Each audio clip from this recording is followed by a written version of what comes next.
목사인 제가 부끄러운 고백을 하나 하겠습니다. 신학교 1학년 때 사사기를 읽으면서 정말 혼란스러웠습니다. 기드온은 왜 그렇게 우유부단하고 삼손은 왜 저렇게 어리석으며 사사들의 이야기가 왜 끝없이 반복되는지 전혀 이해할 수 없었습니다.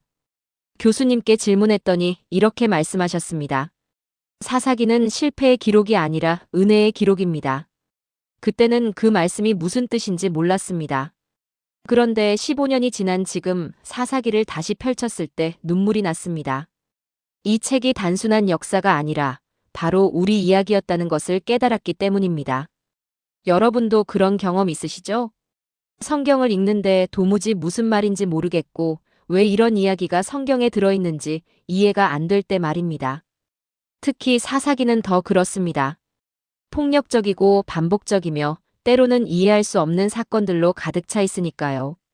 그런데 제가 몇 년 전에 한 청년을 만났습니다. 28살 된 청년이었는데 이름은 준호였습니다. 그 청년이 상담실에 들어오자마자 이렇게 말했습니다. 목사님, 저는 매번 똑같은 실수를 반복합니다. 작심삼일이 제 인생입니다. 하나님께서 저를 포기하신 것 같아요. 그때 제 머릿속에 사사기가 떠올랐습니다. 이스라엘 백성들도 똑같았습니다. 타락하고 부르짖고 구원받고 또 타락하고 끝없는 반복이었습니다. 그런데 놀라운 것은 하나님께서 그 반복 속에서도 포기하지 않으셨다는 것입니다. 저는 준호에게 사사기를 함께 읽자고 제안했습니다. 석 달 동안 매주 만나서 사사기를 한 장씩 읽고 이야기를 나눴습니다. 그리고 마지막 날 준호가 이렇게 고백했습니다. 목사님, 사사기가 저를 살렸습니다. 하나님은 반복하는 저를 사랑하시는 분이었습니다. 사랑하는 여러분, 오늘 우리가 함께 나눌 사사기는 단순한 역사책이 아닙니다. 이것은 하나님의 끊임없는 사랑에 대한 증거이며 우리 각자의 이야기이고 은혜의 기록입니다. 혹시 여러분도 똑같은 실수를 반복하며 자책하고 계신가요? 혹시 하나님께서 나를 포기하셨다고 느끼시나요? 오늘 이 시간 사사기를 통해 하나님의 마음을 발견하시게 될 것입니다. 지금부터 사사기 전체를 7가지 핵심으로 완전히 정리해드리겠습니다. 이 7가지만 이해하시면 사사기가 여러분의 삶에 살아있는 말씀으로 다가올 것입니다. 첫 번째, 사사기의 반복 구조, 하나님의 인내를 보여주는 4단계 사이클. 여러분은 인생에서 같은 패턴이 반복된다고 느낀 적 있으신가요? 왜 나는 맨날 이 모양일까? 왜 또 이렇게 되는 걸까? 이런 자괴감에 빠져본 경험 말입니다. 사사기를 읽다 보면 정말 답답합니다. 이스라엘 백성들이 계속 똑같은 실수를 반복하기 때문입니다. 구원받고 감사하다가도 얼마 지나지 않아 우상을 섬기고 고난을 당하고 다시 부르짖고 또 구원받고 이 패턴이 사사기 전체를 관통합니다. 그런데 이것이 단순한 반복이 아니라는 것을 아셔야 합니다. 성경은 사사기 2장 11절에서 19절에서 이 구조를 명확하게 보여줍니다. 이스라엘 자손이 여호와의 목전에 악을 행하여 바알들을 섬기며라고 시작해서 여호와께서 사사를 세우사 그들을 건져내셨으되라고 이어집니다. 그리고 그 사사가 죽은 후에는 그들이 돌이켜 그들의 조상들보다 더욱 타락하여라고 끝납니다. 이것이 사사기의 기본 구조입니다. 첫째, 타락의 단계입니다. 이스라엘이 하나님을 버리고 우상을 섬깁니다. 둘째, 징계의 단계입니다. 하나님께서 이방 민족을 통해 이스라엘을 징계하십니다. 셋째, 부르짖음의 단계입니다. 고통 속에서 이스라엘이 하나님께 부르짖습니다. 넷째, 구원의 단계입니다. 하나님께서 사사를 보내셨고 이스라엘을 구원하십니다. 이 4단계가 사사기 전체에서 7번 반복됩니다. 왜 하나님은 이 반복을 기록하셨을까요?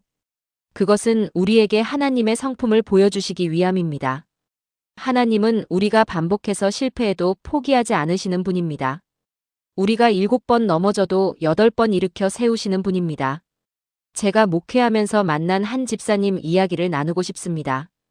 김순애 집사님은 65살이셨고 경기도 평택에 사시는 분이었습니다.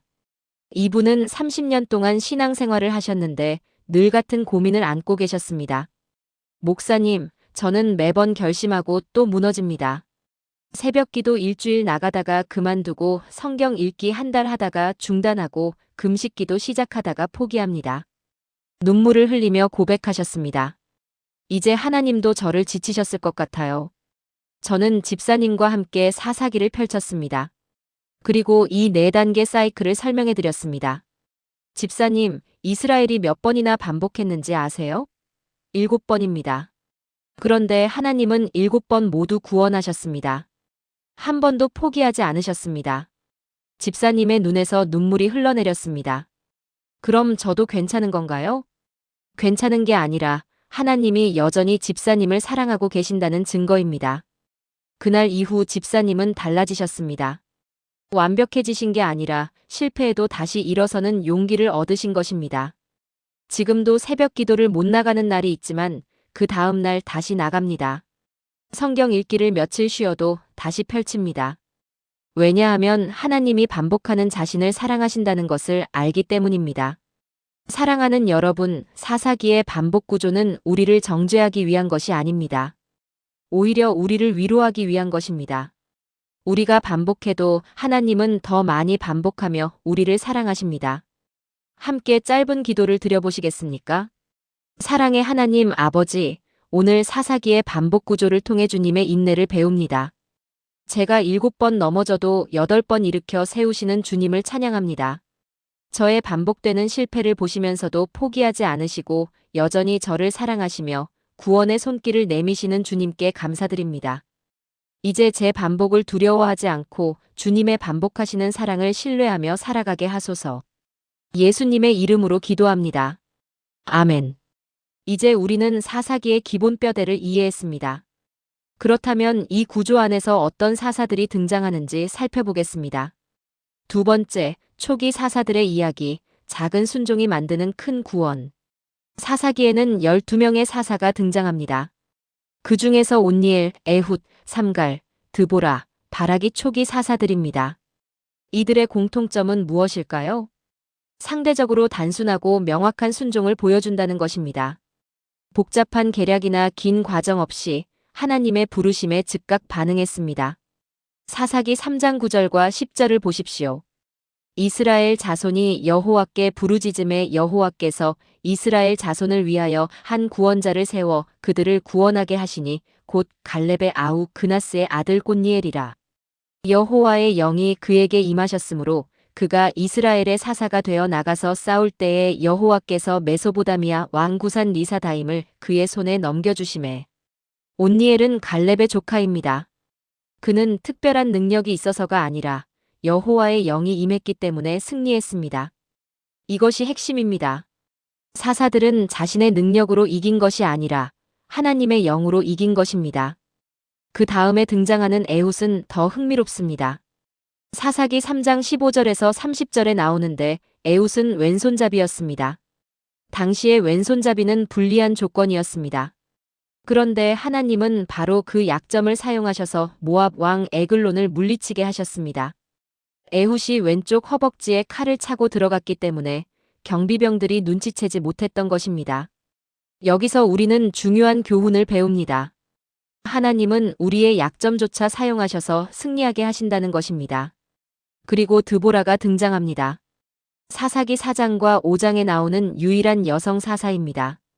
당시 남성 중심 사회에서 여성이 사사가 된다는 것은 상상할 수 없는 일이었습니다. 그런데 하나님은 드보라를 세우셨고 그녀를 통해 가나안 왕 야빈을 물리치셨습니다. 드보라는 단순히 군사적 승리만 이룬 것이 아닙니다. 사사기 5장에 나오는 드보라의 노래를 보면 그녀는 영적 지도자였습니다. 백성들에게 하나님을 찬양하도록 이끌었고 승리의 영광을 하나님께 돌렸습니다. 이 초기 사사들의 이야기가 우리에게 주는 메시지는 무엇일까요? 하나님은 우리의 조건을 보시지 않는다는 것입니다. 약하든 강하든 남자든 여자든 오른손잡이든 왼손잡이든 하나님께 쓰임받을 수 있습니다. 중요한 것은 하나님의 부르심에 응답하는 것입니다. 작년에 제가 만난 이영미 집사님 이야기를 나누겠습니다. 영미 집사님은 52살이고 대구에 사시는 분입니다. 이분은 평생 자신이 쓸모없다고 느끼며 살아오셨습니다.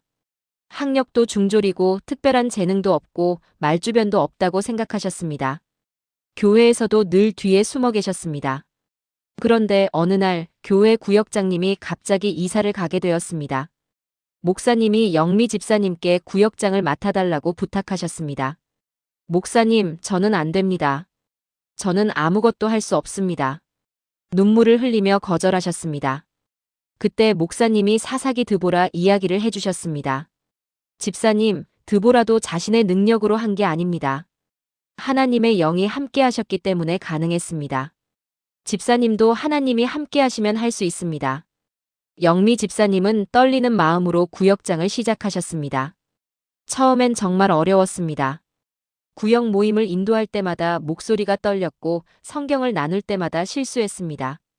그런데 놀라운 일이 일어났습니다. 석 달쯤 지났을 때 한 구역원이 이렇게 말했습니다.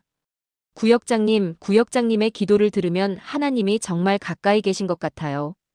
구역장님은 꾸미지 않고 진실하게 기도하시잖아요. 그 말을 듣고 영미 집사님은 깨달았습니다.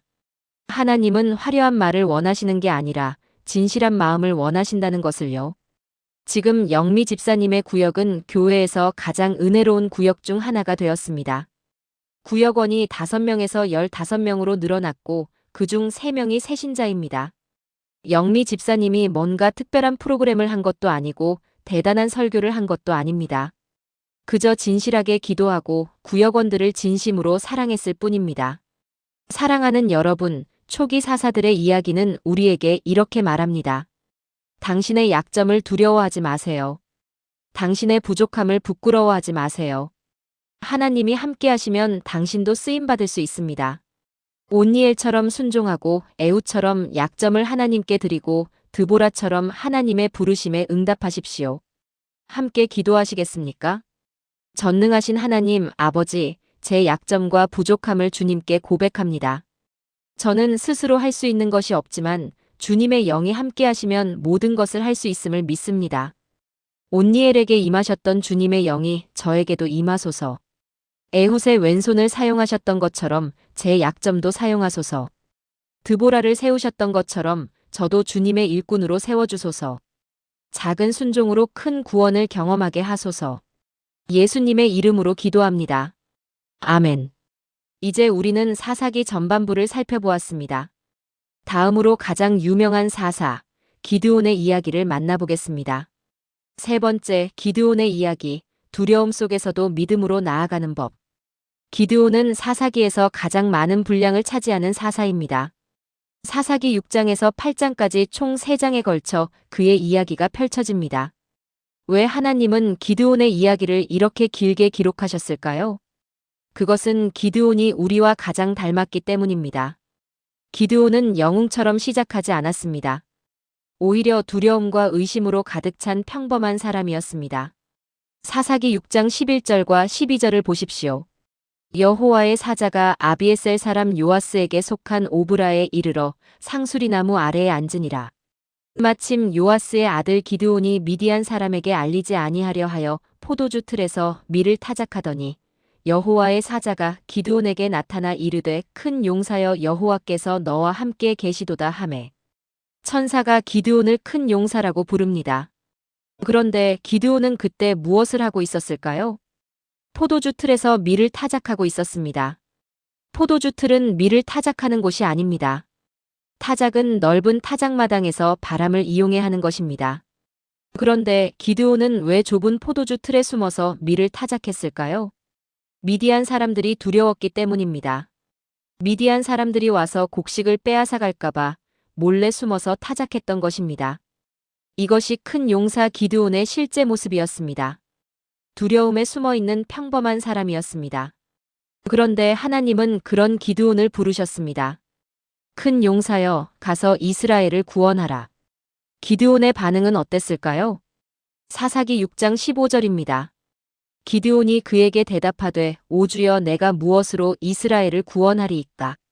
보소서 나의 집은 므낫세 중에 극히 약하고 나는 내 아버지 집에서 가장 작은 자니이다. 기드온은 자신이 가장 약한 가문의 가장 작은 사람이라고 말합니다. 나는 안 됩니다. 나는 너무 부족합니다.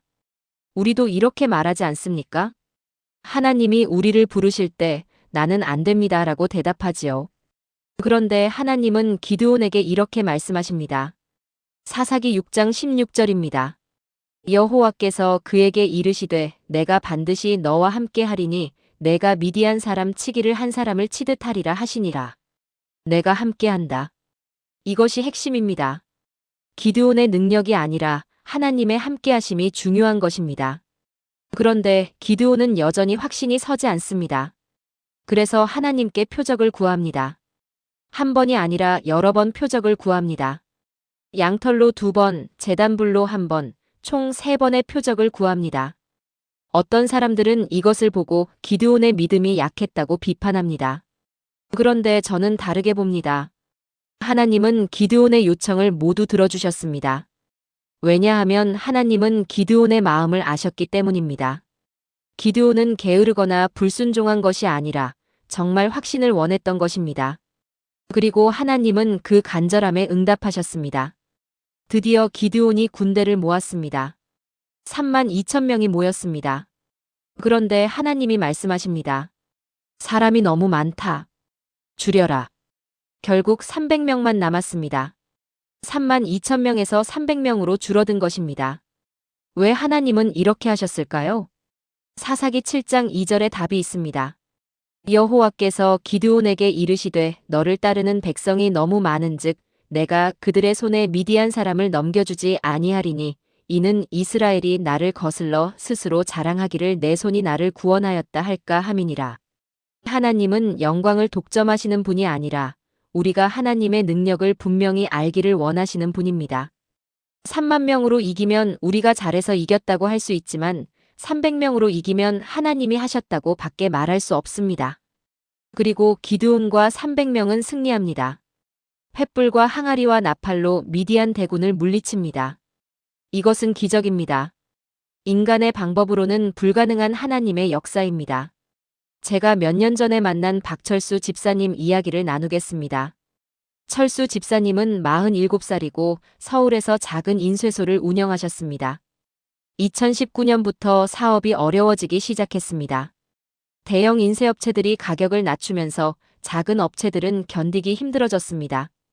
2020년에는 코로나까지 터져서 상황이 더 악화되었습니다. 빚이 1억 5천만 원까지 늘어났습니다. 철수 집사님은 매일 밤 잠을 이루지 못했습니다. 하나님, 도저히 안 됩니다. 이제 끝입니다. 포기하고 싶었습니다. 그런데 어느 주일 목사님이 기드온 이야기를 설교하셨습니다. 기드온은 3만 명을 기대했지만 하나님은 300명으로 승리하게 하셨습니다. 우리가 가진 것이 적을수록 하나님의 영광이 더 크게 드러납니다. 그 말씀이 철수 집사님의 가슴을 찔렀습니다. 하나님, 제게 남은 것이 거의 없습니다. 그러나 이 적은 것으로 하나님이 일하실 수 있다면 제가 순종하겠습니다. 철수 집사님은 결단했습니다. 더 이상 큰 거래처만 쫓아가지 않기로 했습니다. 대신 작은 교회들, 작은 단체들의 인쇄를 정성껏 맡기로 했습니다. 가격을 최대한 낮춰주고 품질은 최고로 유지했습니다. 때로는 손해를 보면서도 섬기는 마음으로 일했습니다.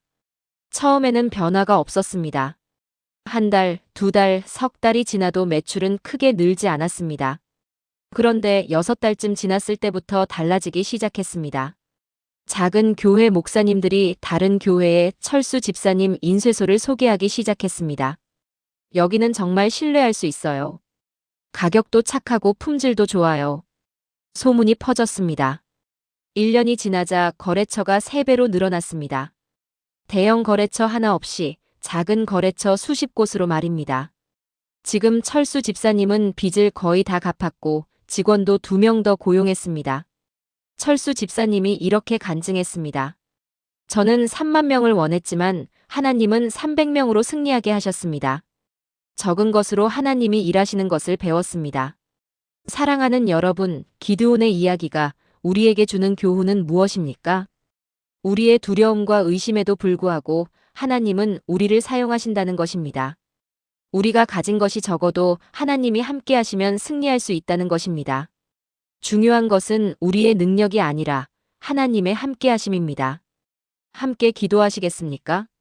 사랑하는 하나님 아버지, 저도 기드온처럼 두려움이 많고 확신이 부족합니다. 그러나 주님께서 기드온과 함께 하셨던 것처럼 저와도 함께 하심을 믿습니다. 제가 가진 것이 적어도 주님이 함께 하시면 충분함을 고백합니다. 3만 명이 아니라 300명으로도 승리하게 하시는 주님을 신뢰합니다. 제 두려움 속에서도 주님의 음성을 듣게 하시고 순종의 발걸음을 내딛게 하소서. 주님의 능력이 제 약함에서 온전하게 나타나게 하소서. 예수님의 이름으로 기도합니다. 아멘. 기드온 이후에도 사사들의 이야기는 계속됩니다. 이제 입다와 삼손의 이야기를 통해 더 깊은 교훈을 배우겠습니다. 네 번째, 입다와 삼손의 이야기. 하나님은 상처받은 자를 사용하신다. 사사기 후반부로 갈수록 사사들의 이야기는 점점 더 복잡해지고 어두워집니다. 입다와 삼손은 그 대표적인 예입니다. 이들은 완벽한 영웅이 아니라 깊은 상처를 가진 사람들이었습니다. 먼저 입다의 이야기를 보겠습니다. 사사기 11장 1절과 2절입니다.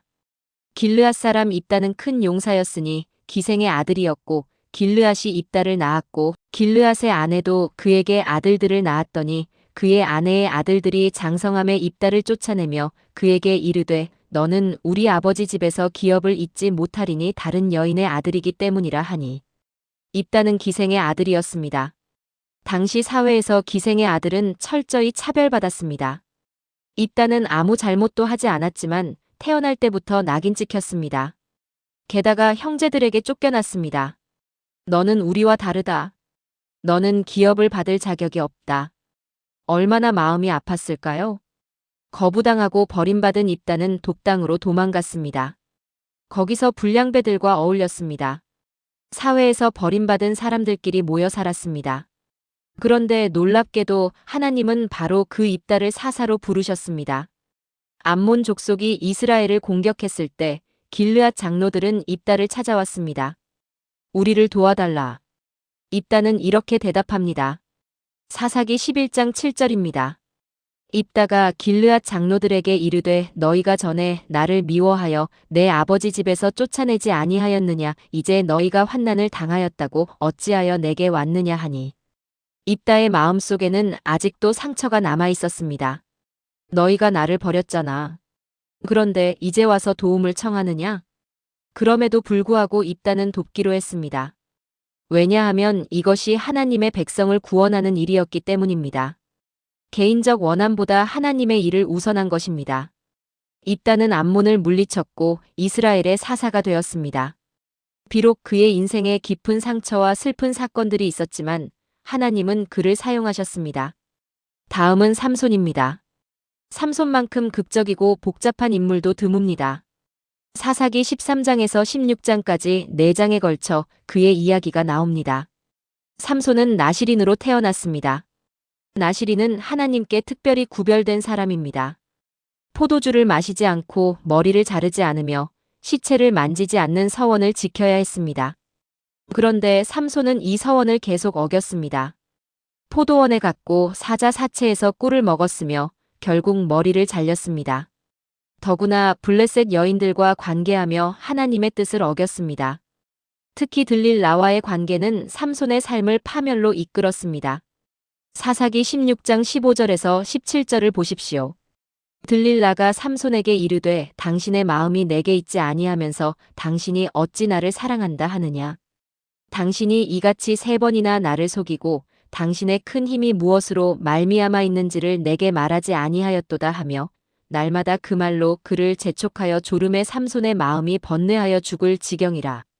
삼손이 진심을 드러내어 그에게 이르되 내 머리 위에는 삭도를 대지 아니하였나니 이는 내가 모태에서부터 하나님께 바쳐진 나시린이 되었음이라.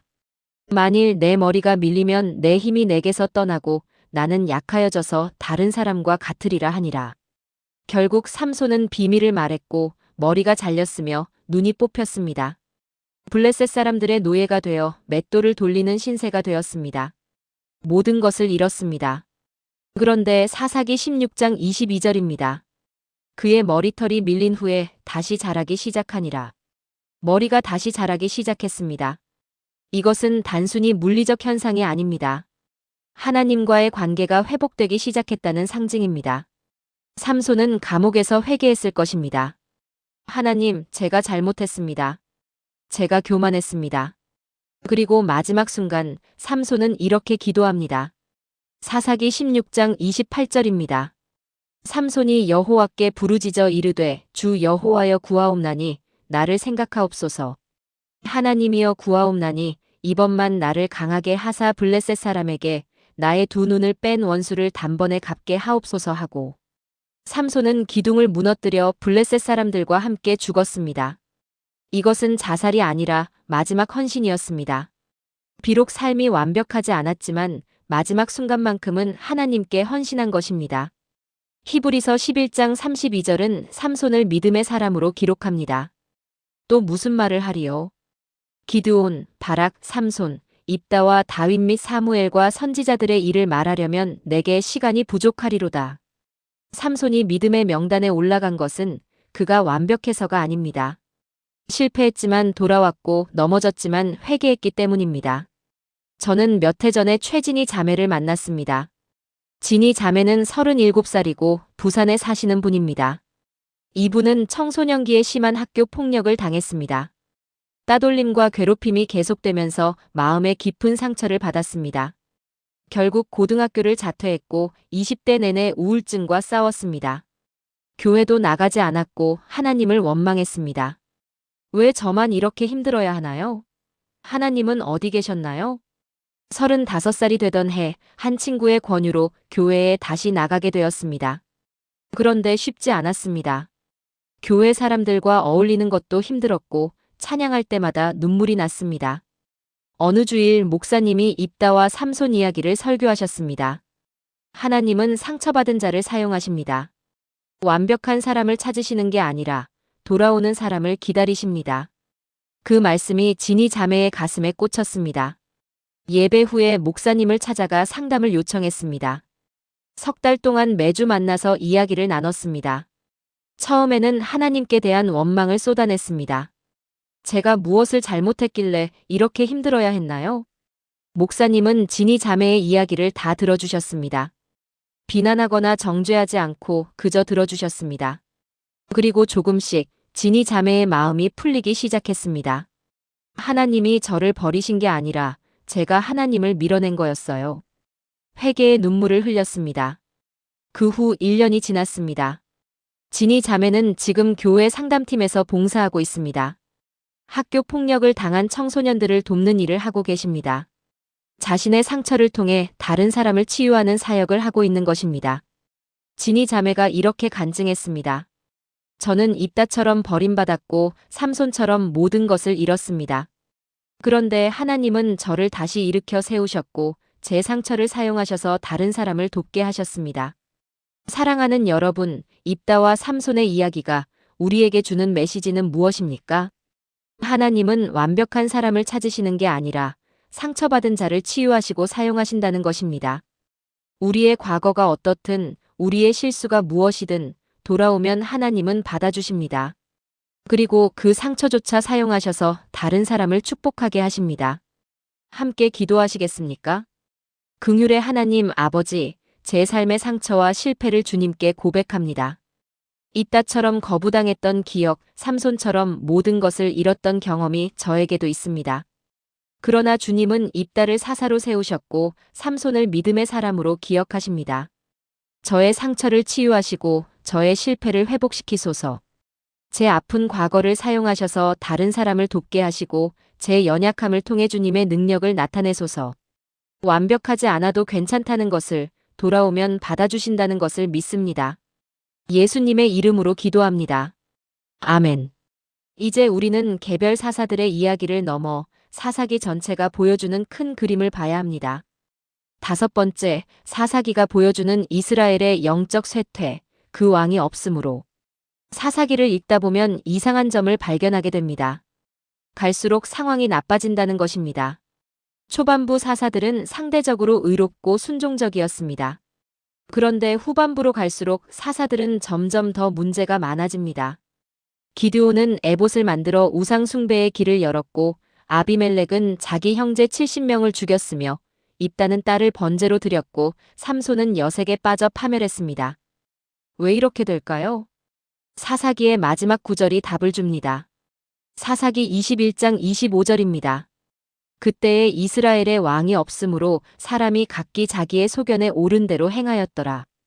이 구절은 사사기에 4번 반복됩니다. 사사기 17장 6절, 18장 1절, 19장 1절, 그리고 21장 25절입니다. 왕이 없으므로 각자 자기 소견에 옳은 대로 행했다. 이것이 사사기 시대의 본질입니다. 하나님을 왕으로 인정하지 않고 각자 자기 생각대로 살았던 것입니다. 절대 기준이 없었습니다. 하나님의 말씀보다 자기 판단을 우선했습니다. 그 결과가 무엇입니까? 사사기 17장부터 21장까지는 정말 충격적인 이야기들이 나옵니다. 미가의 우상 숭배, 레위인의 첩사건, 베냐민 지파의 거의 전멸 등입니다. 이스라엘은 도덕적으로, 영적으로 바닥까지 떨어졌습니다. 사사기 19장의 레위인 첩사건은 창세기 19장의 소돔과 고모라 이야기와 거의 똑같습니다. 하나님의 백성인 이스라엘이 소돔처럼 타락한 것입니다. 이것은 단순히 고대 이스라엘의 문제가 아닙니다. 오늘날 우리의 문제이기도 합니다. 각자 자기 소견에 옳은 대로 행한다. 이것이 바로 현대 사회의 모습 아닙니까? 절대 진리를 부정하고 상대주의를 받아들이며 각자가 자기 기준으로 살아갑니다. 나한테 옳으면 그게 옳은 거야. 누가 뭐래도 내 마음이 중요해. 이런 생각이 지배하는 시대입니다. 그런데 성경은 분명히 말씀합니다. 잠언 14장 12절입니다. 어떤 길은 사람이 보기에 바르나 필경은 사망의 길이니라. 사람의 소견에 옳아 보여도 하나님 보시기에 잘못된 길이 있습니다. 그래서 우리에게는 절대 기준이 필요합니다. 하나님의 말씀이 우리 삶의 왕이 되어야 합니다. 작년에 제가 만난 한 가정 이야기를 나누겠습니다. 김태훈 권사님 가정인데 태훈 권사님은 55살이고 인천에 사십니다. 이분 가정은 겉으로 보기에 아무 문제가 없었습니다. 남편은 회사 임원이고 아내는 교회 권사이며 자녀 둘은 좋은 대학을 다니고 있었습니다. 그런데 몇 년 전부터 가정에 균열이 생기기 시작했습니다. 남편은 자기 일에만 몰두했고 아내는 교회 봉사에만 열심이었으며 자녀들은 각자 자기 길을 가고 있었습니다. 같은 집에 살지만 서로 대화가 없었습니다. 각자 자기가 옳다고 생각하는 대로 살았습니다. 남편은 가족을 위해 돈을 버는 게 가장 중요하다고 생각했습니다. 아내는 하나님의 일을 하는 게 가장 중요하다고 생각했습니다. 자녀들은 내 꿈을 이루는 게 가장 중요하다고 생각했습니다. 모두 틀린 말은 아니지만 중심이 빠져 있었습니다. 하나님이 아니라 각자의 생각이 중심이었던 것입니다. 결국 큰아들이 대학을 자퇴하겠다고 선언했습니다. 이 길은 내가 원하는 게 아니야. 나는 다른 걸 하고 싶어. 그때서야 가족들이 모였습니다. 처음으로 진지하게 대화를 나눴습니다. 그리고 깨달았습니다. 우리는 가족이지만 각자 다른 방향을 보고 있었구나. 태훈 권사님은 목사님께 상담을 요청했습니다. 목사님은 가족 모두와 함께 상담하셨습니다. 그리고 사사기 21장 25절 말씀을 나눴습니다. 각자 자기 소견에 옳은 대로 행하는 것이 문제입니다. 우리 가정에 진정한 왕이 계셔야 합니다. 그분은 하나님이십니다. 가족들은 함께 기도하기 시작했습니다. 매일 저녁 식사 후 30분씩 함께 성경을 읽고 기도했습니다. 처음에는 어색했습니다. 각자 바빴고 시간 내기가 쉽지 않았습니다. 그런데 한 달, 2달 지나면서 변화가 일어났습니다. 서로의 이야기를 듣게 되었습니다. 남편은 자기가 얼마나 가족을 소홀히 했는지 깨달았고 아내는 교회 봉사를 핑계로 가정을 등한시했다는 것을 인정했으며 자녀들은 부모님의 사랑을 다시 느끼게 되었습니다. 지금 그 가정은 완전히 달라졌습니다. 여전히 바쁘고 각자 할 일이 많지만 중심이 생겼습니다. 하나님을 왕으로 모시고 하나님의 말씀을 기준으로 삼게 된 것입니다. 큰아들도 대학에 복학했습니다. 제 길을 하나님께 물어보니 지금 공부를 마쳐야 한다는 확신이 들었어요. 태훈 권사님이 이렇게 간증했습니다. 우리 가정이 사사기 시대처럼 살고 있었습니다. 각자 자기 소견에 옳은 대로 행했습니다. 그런데 하나님을 왕으로 모시니 모든 것이 바로 잡혔습니다. 사랑하는 여러분, 사사기가 보여주는 영적 쇠퇴의 원인은 무엇입니까? 하나님을 왕으로 인정하지 않고 각자 자기 생각대로 산 것입니다. 오늘날 우리도 마찬가지입니다. 하나님의 말씀이 아니라 내 생각을 기준으로 삼으면 길을 잃게 됩니다. 우리 삶에, 우리 가정에, 우리 교회에 진정한 왕이 계셔야 합니다. 그분은 하나님이십니다. 함께 기도하시겠습니까? 하나님 아버지, 저의 삶의 진정한 왕이 누구인지 고백합니다. 제 생각, 제 판단, 제 소견이 아니라 주님의 말씀이 제 삶의 왕이십니다. 사사기 시대처럼 각자 자기 소견에 옳은 대로 행하지 않게 하시고 주님의 뜻을 구하며 살게 하소서. 제 가정에도, 제 직장에도, 제 모든 관계에도 주님이 왕 되심을 선포합니다. 절대 기준이신 주님의 말씀을 붙들고 그 말씀대로 살아가게 하소서. 예수님의 이름으로 기도합니다. 아멘. 이제 우리는 사사기의 어두운 면을 보았습니다. 하지만 그 어둠 속에서도 빛나는 하나님의 사랑을 발견하게 될 것입니다. 6번째, 사사기의 신학적 메시지, 끊임없이 사랑하시는 하나님. 사사기를 읽으면서 가장 놀라운 것이 무엇인지 아십니까? 이스라엘이 7번이나 배신했는데도 하나님은 7번 모두 구원하셨다는 것입니다. 한 번도 포기하지 않으셨습니다. 이제 됐다. 더 이상 참을 수 없다라고 말씀하지 않으셨습니다. 오히려 매번 구원자를 보내셨습니다. 이것이 사사기의 핵심 메시지입니다. 하나님의 끊임없는 사랑, 포기하지 않으시는 은혜입니다. 사사기 2장 16절과 18절을 보십시오. 여호와께서 사사들을 세우사 노략자의 손에서 그들을 건져내게 하셨으나 여호와께서 그들을 위하여 사사를 세우실 때에는 그 사사와 함께 하셨고 그 사사가 사는 날 동안에는 여호와께서 그들을 대적의 손에서 구원하셨으니 이는 그들이 대적에게 압박과 괴롭게 함을 받아 슬피 부르짖음으로 여호와께서 뜻을 돌이키셨음이거늘. 여호와께서 뜻을 돌이키셨음이거늘. 이 표현이 중요합니다. 하나님께서 마음을 돌이키셨다는 것은 징계하시던 하나님이 다시 긍휼을 베푸셨다는 의미입니다. 이스라엘이 변한 게 아닙니다. 여전히 연약하고 여전히 실수하며 여전히 넘어집니다. 그런데 하나님이 변하셨습니다. 아니, 정확히 말하면 하나님은 변하지 않으셨습니다. 하나님은 처음부터 끝까지 사랑의 하나님이셨습니다. 사랑하셨기에 징계하셨고 사랑하셨기에 다시 품으셨습니다. 이것이 구약 전체를 관통하는 하나님의 성품입니다. 예레미야 애가 3장 22절과 23절입니다. 여호와의 인자와 긍휼이 무궁하심으로 우리가 진멸되지 아니함이니이다. 이것들이 아침마다 새로우니 주의 성실하심이 크시도소이다. 매일 아침 새로워지는 하나님의 긍휼입니다. 어제 우리가 실패했어도 오늘 아침 하나님의 긍휼은 새롭습니다.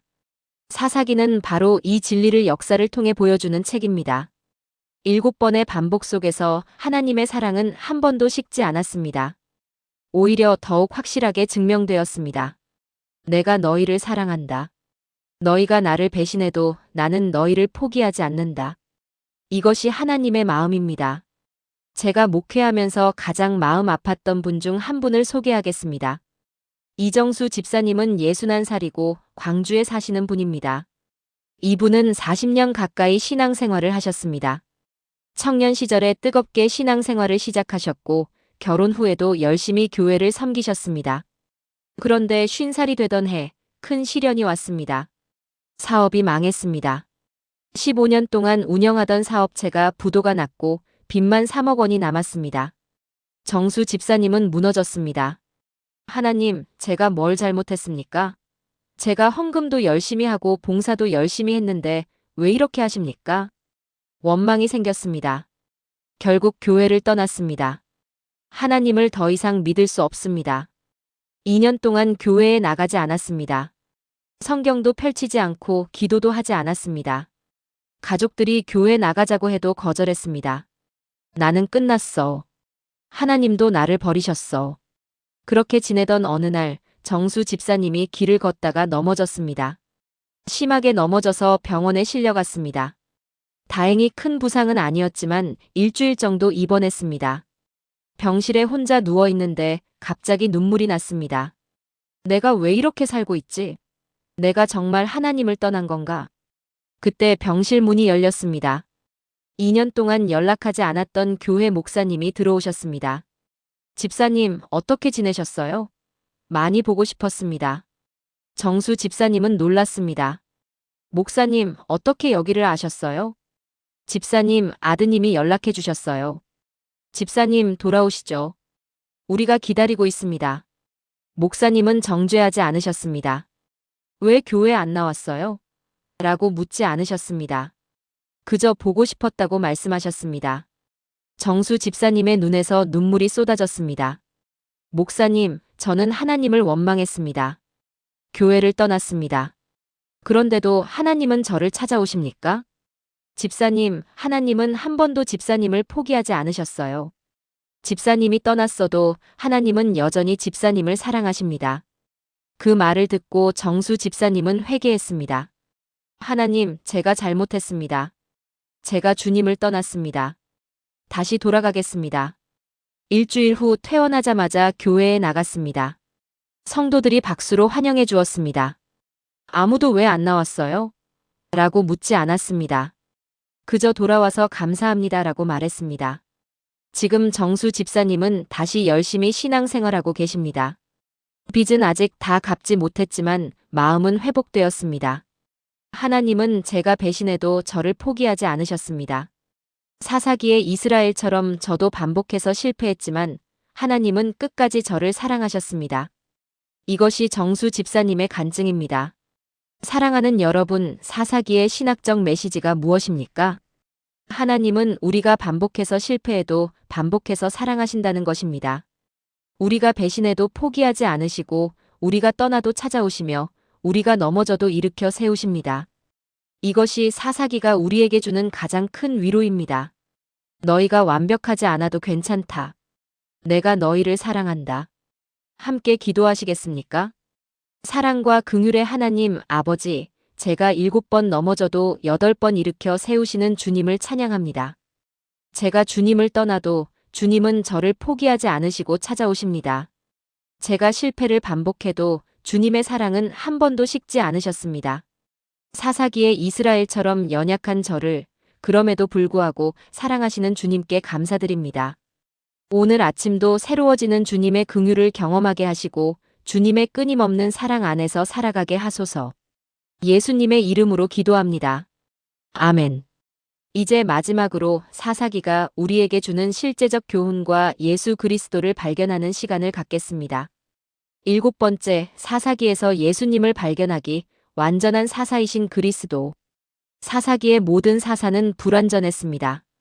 온니엘은 좋은 시작을 했지만 끝이 기록되지 않았고 에웃은 암살자였으며 드보라는 여성이라는 이유로 당시 사회에서 한계가 있었고 기드온은 우상을 만들었으며 입다는 딸을 번제로 드렸고 삼손은 여색에 빠져 파멸했습니다. 모든 사사가 부분적 구원만 이루었습니다. 일시적 평화만 가져왔습니다. 근본적 해결은 하지 못했습니다. 왜냐하면 그들도 죄인이었기 때문입니다. 그들도 구원이 필요한 사람들이었습니다. 그래서 사사기는 우리에게 외칩니다. 완전한 사사가 필요하다. 그리고 그분이 오셨습니다. 예수 그리스도입니다. 사사기의 모든 사사는 예수님을 가리키는 그림자였습니다. 불완전한 사사들을 통해 완전한 사사이신 예수님을 기대하게 한 것입니다. 사사들이 이스라엘을 외적의 손에서 구원했다면 예수님은 우리를 죄와 사망의 손에서 구원하셨습니다. 사사들이 일시적 평화를 가져왔다면 예수님은 영원한 평화를 주셨습니다. 사사들이 부분적 구원을 이루었다면 예수님은 완전한 구원을 이루셨습니다. 히브리서 7장 25절입니다. 그러므로 자기를 힘입어 하나님께 나아가는 자들을 온전히 구원하실 수 있으니 이는 그가 항상 살아계셔서 그들을 위하여 간구하심이라. 예수님은 우리를 온전히 구원하십니다. 부분이 아니라 완전히, 일시적이 아니라 영원히 구원하십니다. 사사들은 자신의 세대만 구원했지만 예수님은 모든 세대를 구원하십니다. 사사들은 죽었지만 예수님은 부활하셔서 지금도 살아계십니다. 사사들은 자기 백성만 돌보았지만 예수님은 모든 민족을 위해 오셨습니다. 요한복음 3장 16절입니다. 하나님이 세상을 이처럼 사랑하사 독생자를 주셨으니 이는 그를 믿는 자마다 멸망하지 않고 영생을 얻게 하려 하심이라. 예수님은 세상을 위한 사사이십니다. 이스라엘뿐 아니라 모든 민족을 위한 구원자이십니다. 그리고 사사기가 보여준 하나님의 끊임없는 사랑은 십자가에서 완성되었습니다. 하나님은 7번이 아니라 70번씩 7번이라도 용서하십니다. 로마서 5장 8절입니다. 우리가 아직 죄인 되었을 때에 그리스도께서 우리를 위하여 죽으심으로 하나님께서 우리에 대한 자기의 사랑을 확증하셨느니라.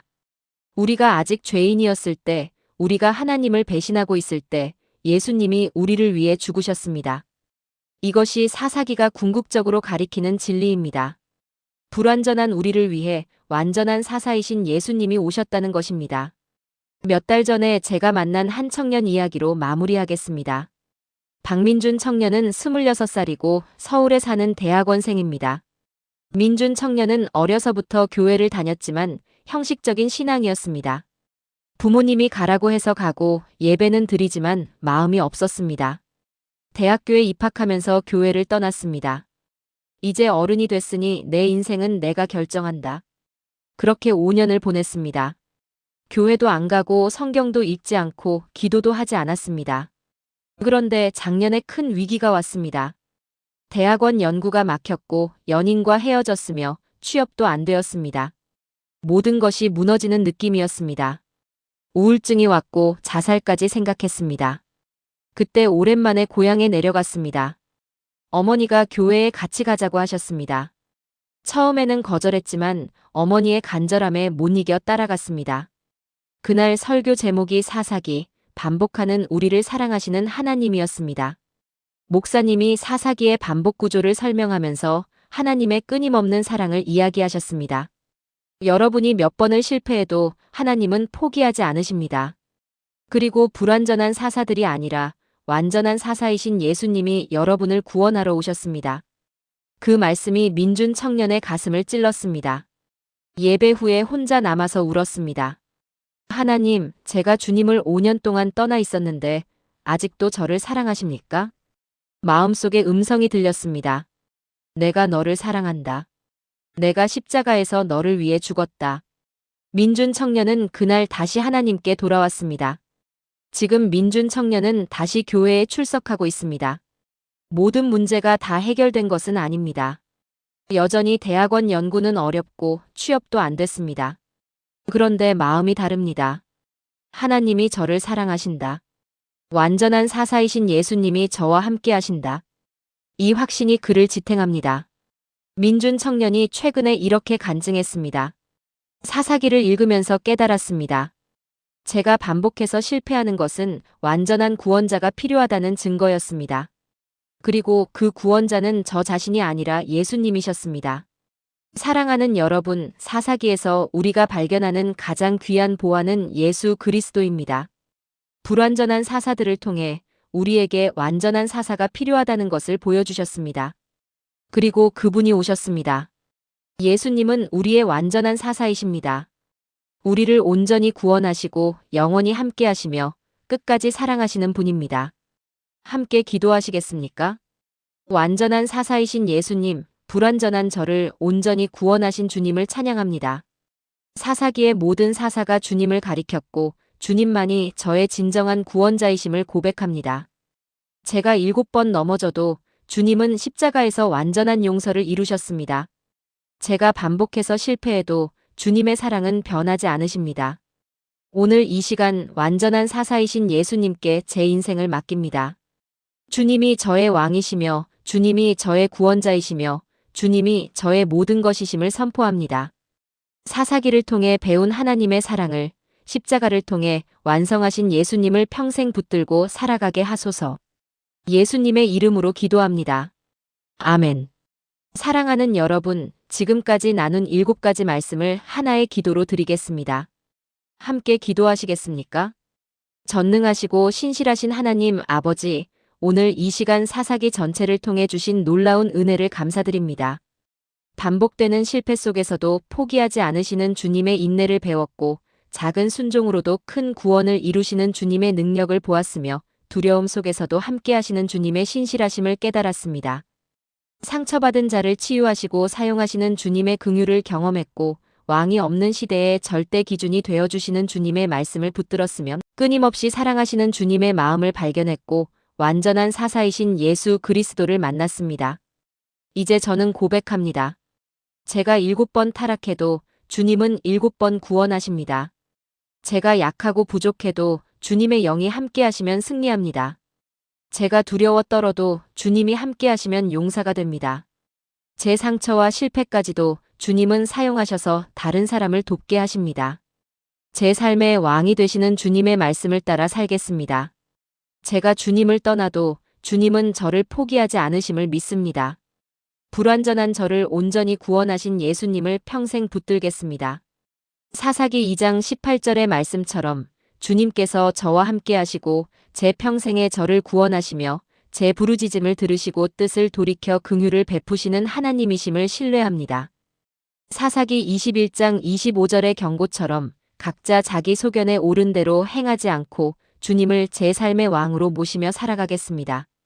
히브리서 7장 25절의 약속처럼 주님께서 저를 온전히 구원하시고 항상 살아계셔서 저를 위해 간구하심을 믿습니다. 오늘부터 제 가정에서, 제 직장에서, 제 모든 관계에서 사사기의 교훈을 실천하게 하소서. 반복해서 실패해도 다시 일어서는 용기를, 작은 것으로도 주님께 쓰임받는 기쁨을, 두려움 속에서도 믿음으로 나아가는 담대함을, 상처를 통해 다른 사람을 섬기는 지혜를, 주님의 말씀을 삶의 기준으로 삼는 결단을, 반복하시는 주님의 사랑을 날마다 경험하는 은혜를, 완전한 사사이신 예수님만 의지하는 믿음을 주소서. 사사기가 단순한 역사책이 아니라 제 이야기이며 주님의 사랑 이야기이고 구원의 이야기임을 날마다 기억하게 하소서. 제 삶이 사사기처럼 반복될 때마다 주님의 사랑도 반복됨을 고백하며 감사하게 하소서. 살아계신 예수 그리스도의 이름으로 기도합니다. 아멘. 사랑하는 여러분, 지금까지 사사기 전체를 7가지로 정리해 나눴습니다. 첫째, 사사기의 반복 구조는 하나님의 인내를 보여줍니다. 둘째, 초기 사사들의 이야기는 작은 순종이 큰 구원을 만든다는 것을 가르칩니다. 셋째, 기드온의 이야기는 두려움 속에서도 믿음으로 나아가는 법을 보여줍니다. 넷째, 입다와 삼손의 이야기는 하나님이 상처받은 자를 사용하신다는 것을 증명합니다. 다섯째, 사사기의 영적 쇠퇴는 왕이 없이 각자 자기 소견에 옳은 대로 행한 결과입니다. 여섯째, 사사기의 신학적 메시지는 끊임없이 사랑하시는 하나님의 성품입니다. 일곱째, 사사기는 완전한 사사이신 예수 그리스도를 가리킵니다. 이 7가지가 여러분의 마음에 깊이 새겨지기를 바랍니다. 사사기를 읽을 때마다 이 7가지를 기억하십시오. 그리고 무엇보다 사사기를 통해 드러난 하나님의 사랑을 기억하십시오. 여러분이 반복해서 실패해도 하나님은 반복해서 사랑하십니다. 여러분이 연약해도 하나님의 영이 함께하시면 강해집니다. 여러분이 상처받았어도 하나님은 그 상처를 사용하셔서 다른 사람을 축복하게 하십니다. 그리고 불완전한 여러분을 온전히 구원하시기 위해 완전한 사사이신 예수님이 오셨습니다. 오늘 이 말씀이 여러분의 삶을 변화시키기를 바랍니다. 혹시 지금 반복되는 실패로 낙심하고 계신가요? 사사기를 기억하십시오. 하나님은 포기하지 않으십니다. 혹시 자신이 너무 약하고 부족하다고 느끼시나요? 초기 사사들을 기억하십시오. 하나님의 영이 함께하시면 충분합니다. 혹시 두려움 때문에 앞으로 나아가지 못하고 계신가요? 기드온을 기억하십시오. 하나님이 함께하시면 300명으로도 승리합니다. 혹시 과거의 상처 때문에 고통받고 계신가요? 입다와 삼손을 기억하십시오. 하나님은 상처받은 자를 치유하시고 사용하십니다. 혹시 자기 생각대로 살면서 방황하고 계신가요?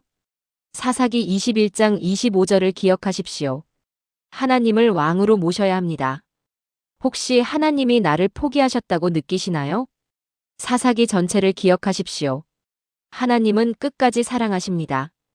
혹시 완전한 구원을 갈망하고 계신가요? 예수 그리스도를 기억하십시오. 그분이 여러분을 온전히 구원하십니다. 이 영상이 도움이 되셨다면 좋아요를 눌러주시고 구독 버튼도 눌러주세요. 그리고 댓글로 여러분의 이야기를 나눠주시면 감사하겠습니다. 사사기를 통해 은혜 받았습니다라고 한 줄만 남겨주셔도 큰 힘이 됩니다. 이 영상이 더 많은 분들에게 전해질 수 있도록 공유도 부탁드립니다. 사사기로 고민하시는 분들, 반복되는 실패로 힘들어하시는 분들께 이 영상을 보내주십시오. 하나님의 사랑이 여러분과 함께하기를 축복합니다. 여러분이 반복하는 만큼 하나님도 반복해서 여러분을 사랑하십니다. 완전한 사사이신 예수님이 여러분과 영원히 함께하시기를 기도합니다. 감사합니다. 하나님의 은혜와 평강이 여러분의 가정과 삶에 충만하기를 축원합니다. 사사기를 통해 배운 하나님의 사랑을 평생 붙들고 살아가시길 바랍니다. 주님의 이름으로 축복합니다.